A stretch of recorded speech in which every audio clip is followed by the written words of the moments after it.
¿Por qué quiso Jesús hacerse presente en la Eucaristía?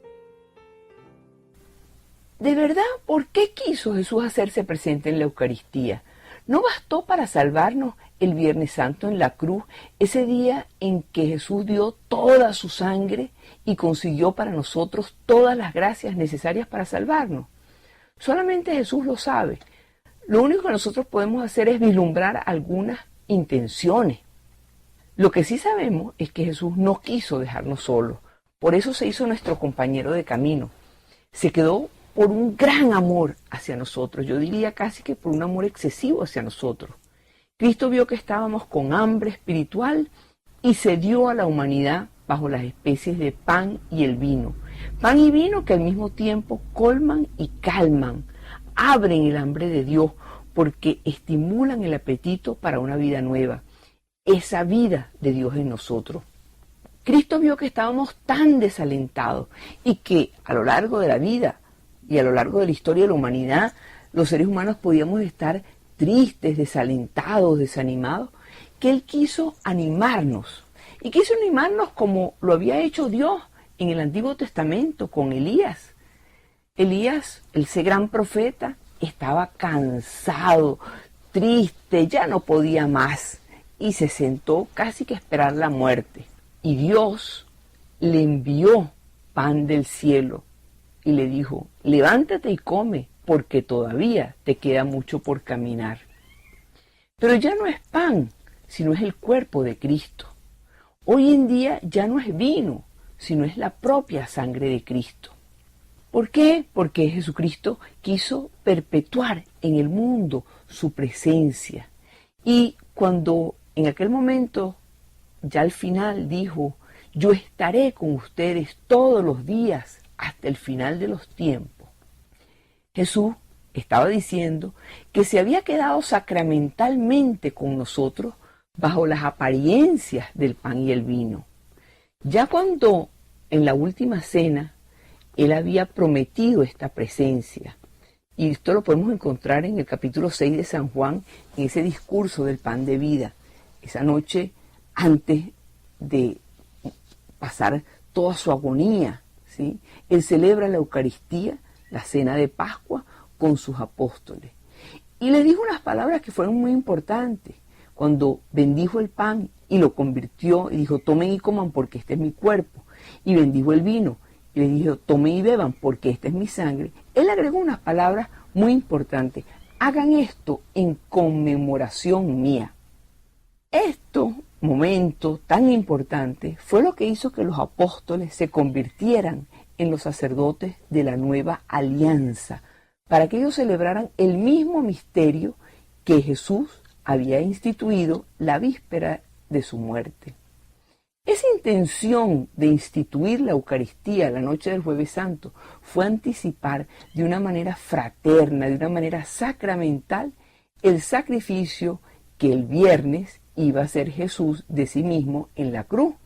Pues la separación del pan y el vino es signo de la muerte, es decir, de la entrega de su cuerpo y el derramamiento de su sangre por nuestra salvación. Pero en la Eucaristía no hay un cuerpo muerto, sino es la persona viva del Verbo encarnado en Cristo, en la humanidad física que tomó de la Virgen María y que vive para siempre después de su resurrección. Por ahí hay mucha gente que son como la gente de Nazaret en tiempos de Jesús. No lo reconocieron. Miren, la divinidad escondida en un carpintero trabajador que se preocupaba porque su madre viuda, eso pasó desapercibido dentro del pueblo. Eso pasó desapercibido hasta que Jesús llegó un día a la sinagoga y dijo que él era el cumplimiento de la profecía de Isaías. Esa profecía de Isaías que está en el capítulo 6. Y estaba todo el mundo asombrado. Le faltaba una fe llena de esperanza en lo que Jesús podía hacer o podía decir. Pero la gente no le creyó. Y cuando Jesús les dijo que debían tener fe, se levantaron y lo que trataron fue furiosos lanzarlo al precipicio. Pero esa presencia de la divinidad de Jesús, esa presencia escondida de Jesús, cuando todos se levantaron para empujarlo y lanzarlo por el precipicio para abajo, de repente se les desapareció Jesús, no lo vieron. Él pasó justamente en medio de ellos y siguió su camino y no pudieron lanzarlo. Y Jesús siguió su camino y más adelante empezó a enseñar a otras personas, a otros pueblos, con su sabiduría y con su poder. Entre los múltiples aspectos que tiene la Eucaristía, este de el memorial es bien importante porque guarda relación con un tema bíblico que tiene gran importancia. El tema bíblico del recuerdo. Fíjense, en el libro del Éxodo, en el capítulo 2, dice, Dios se acordó de su alianza con Abraham, Isaac y Jacob. En cambio, si nosotros leemos el capítulo 8 del Deuteronomio, vamos a leer que dice, acuérdate del Señor tu Dios. En el capítulo 7 del Deuteronomio también dice, acuérdate bien de lo que el Señor tu Dios hizo. Es decir, en la Biblia el recuerdo de Dios y el recuerdo del hombre se entrecruzan y constituyen un componente fundamental de la vida del pueblo de Dios.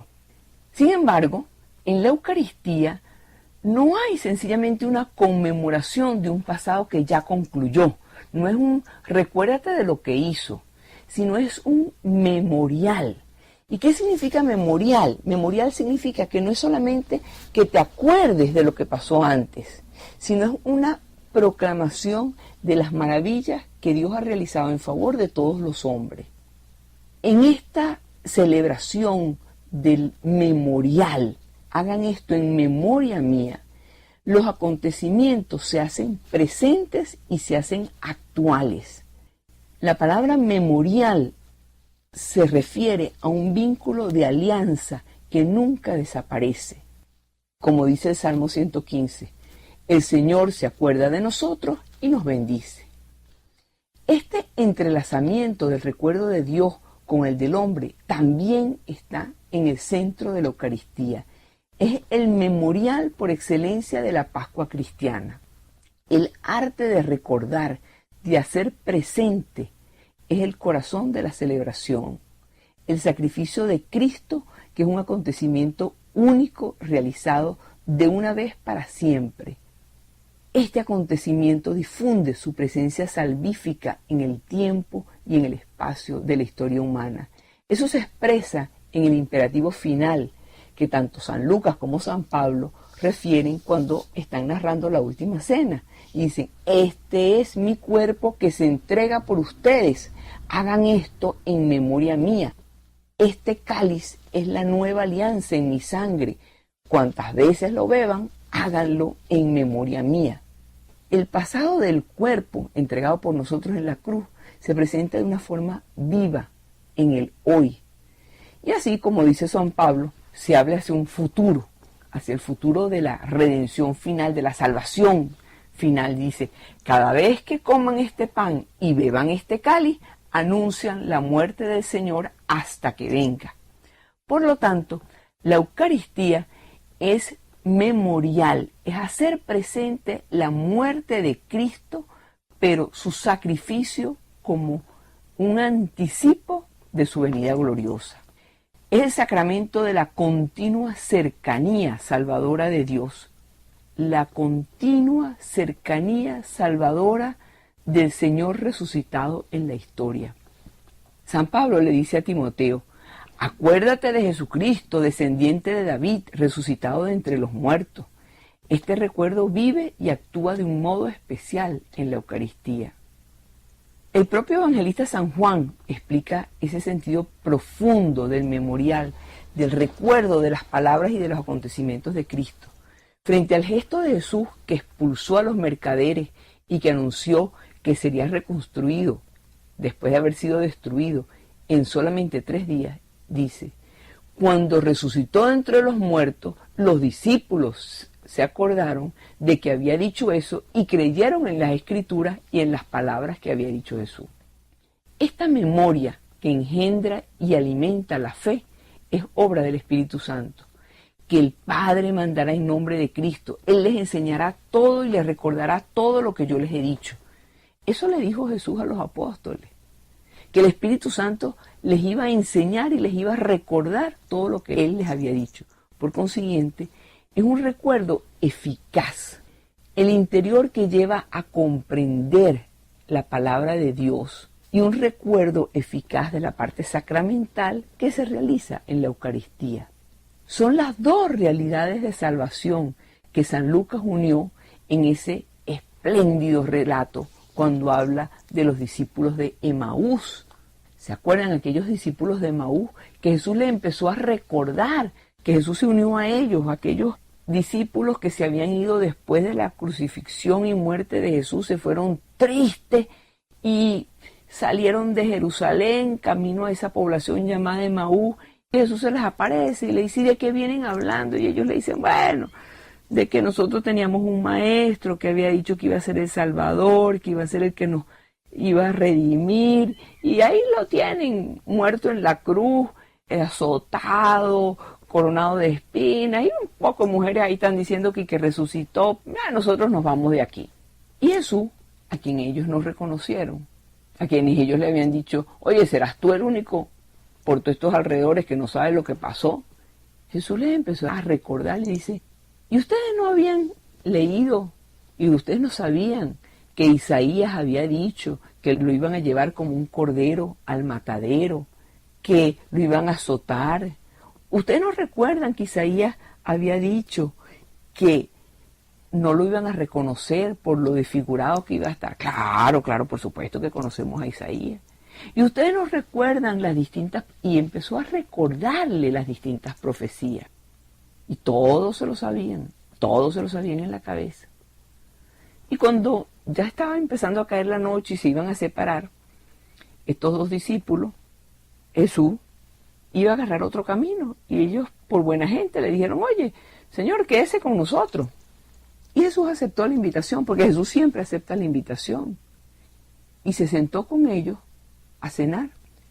Y cuando se sienta con ellos y les ponen pan sobre la mesa, Jesús toma el pan, lo bendice, lo parte y se los da. Y en ese momento Jesús se desaparece.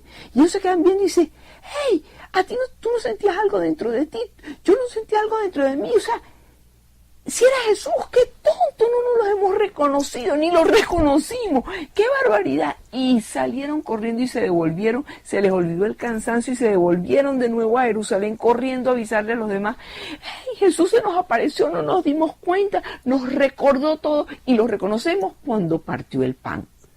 Cuando partió el pan hizo presente, ese es el memorial, hizo presente todas las verdades. Recordar, por lo tanto, es volver a llevar al corazón en la memoria y en el afecto, y es también celebrar una presencia. Mira, el Papa Juan Pablo II decía, solamente la Eucaristía, verdadero memorial del misterio pascual de Cristo, es capaz de mantener vivo en nosotros el recuerdo de su amor. De ahí que la Iglesia vigile su celebración, ya que si la divina eficacia de esta vigilancia continua y dulcísima no la fomentara, si no la sintiera la fuerza penetrante de la mirada del esposo fija sobre ella, fácilmente la Iglesia se haría olvidadiza, insensible, infiel. Es decir, para que la Iglesia se mantenga fiel a Dios, tenemos la Eucaristía. Para que la Iglesia se mantenga sensible y todos los que pertenecemos a la Iglesia tengamos presente, no olvidemos a Dios, esta es la Eucaristía. Esta exhortación que hacía Juan Pablo II a la vigilancia hace que nuestras liturgias eucarísticas estén abiertas a la venida plena del Señor, a la aparición de la Jerusalén celestial. En la Eucaristía, el cristiano alimenta la esperanza de ese encuentro definitivo con su Señor. Conocer acerca del misterio de Jesucristo en la Eucaristía es conocer lo que hacemos en la misa. Es sabernos invitados con conciencia, con participación plena en el misterio infinito que permanece siempre más allá de la total comprensión de nuestra mente y de nuestro corazón. Santa Faustina Kowalska, esa a quien Jesús se le apareció como la Divina Misericordia, dice en su diario, en el número 524, dice: «Oh Jesús, Dios oculto, mi corazón te siente aunque te cubren tus velos». Es verdad, nunca entenderemos el verdadero significado de la Eucaristía, porque es un misterio, pero sí podemos ir descubriendo poco a poco los tesoros de este misterio y cómo lo hemos ido aplicando a nuestra vida. Así lo hicieron los discípulos de Emaús, quienes después de la muerte y resurrección reconocieron a Jesús al partir el pan. Aun cuando nosotros tengamos muchos detalles y conocimientos acerca de la Eucaristía, seguimos siendo como los discípulos de Emaús. No hemos sido capaces de entender, no somos capaces de entender. No reconocemos a quien recibimos en la Eucaristía. Decía un autor por ahí que si supiéramos lo que significa la misa, si supiéramos lo que significa la Eucaristía, pasáramos el día de rodillas frente a la Eucaristía. Estas reflexiones lo que quieren es recordar esas palabras de Juan el Bautista, cuando vio pasar a Jesús después que Jesús había salido del desierto. Y San Juan Bautista le dijo a sus seguidores: «Aquel que va por allá, ese es el Cordero de Dios». Y fue cuando Andrés, que fue el primer discípulo de Jesús, se le acercó y le preguntó: «Hey, ¿dónde vives?». Y Jesús le respondió algo bien interesante. Jesús le dijo: «Ven y verás». Ven y verás es la invitación a escuchar estas reflexiones, porque la Iglesia vive de la Eucaristía. La Eucaristía encierra en síntesis el núcleo de toda esa sabiduría de Dios, de todo eso que Dios quiere regalarnos. En este sacramento vemos realizada la promesa del Señor: «Yo estoy con ustedes todos los días hasta el fin del mundo». La presencia de este divino sacramento ha marcado desde sus inicios los días de la Iglesia, llenándola de esperanza y de fortaleza. Cuando recibimos el cuerpo del Señor, el cristiano entra en comunión con Dios, es decir, en la unión más íntima con Dios que es posible en este mundo. En ese momento, el cielo y la tierra se unen dentro de la boca de la persona, en la hostia consagrada. El Señor mismo, el creador de cielo y tierra, viene a nosotros en la forma humildísima de pan y vino consagrado para que nosotros, recibiéndolo con fe, vivamos de su vida, caminemos en su presencia, gustemos anticipadamente esa alegría del banquete del reino de Dios. Para cada fiel cristiano, recibir la Eucaristía se convierte en un proyecto de vida, es decir, un modo de ser fundamentado en las actitudes del mismo Jesucristo que se ofreció a sí mismo por nosotros. Por eso, entre otras cosas, estamos llamados a darle una veneración muy especial a la Virgen María. ¿Por qué? Porque ella es Nuestra Señora del Santísimo Sacramento. María fue el primer sagrario en el que Cristo puso su morada. Ella le dio cuerpo humano y sangre humana a Cristo. De su madre, de la Virgen María, recibió la primera adoración como Hijo de Dios que vino al mundo para redimir al ser humano. María durante 9 meses fue viviendo todas las virtudes teologales. Ella vivía la fe. ¿Por qué? Porque creía profundamente en ese Hijo que crecía en sus entrañas. Era Dios encarnado. Ella le dio ese trozo de carne y su latido humano. María vivía de la esperanza, esa esperanza en el Mesías prometido ya estaba por cumplirse. Ella era la portadora de la esperanza hecha realidad. Y vivía el amor, un amor hecho entrega a su Hijo. María entregaba su cuerpo a su Hijo y derramaba e infundía su sangre a su Hijo. Amar a la Virgen como la Madre de la Eucaristía. Qué importante es que meditemos, profundicemos las verdades de la Eucaristía. Si las meditamos y las profundizamos, podemos ver y conocer un poco más acerca de la Santísima Trinidad. Y esa Santísima Trinidad que es Dios, amigos, y con Dios siempre ganamos.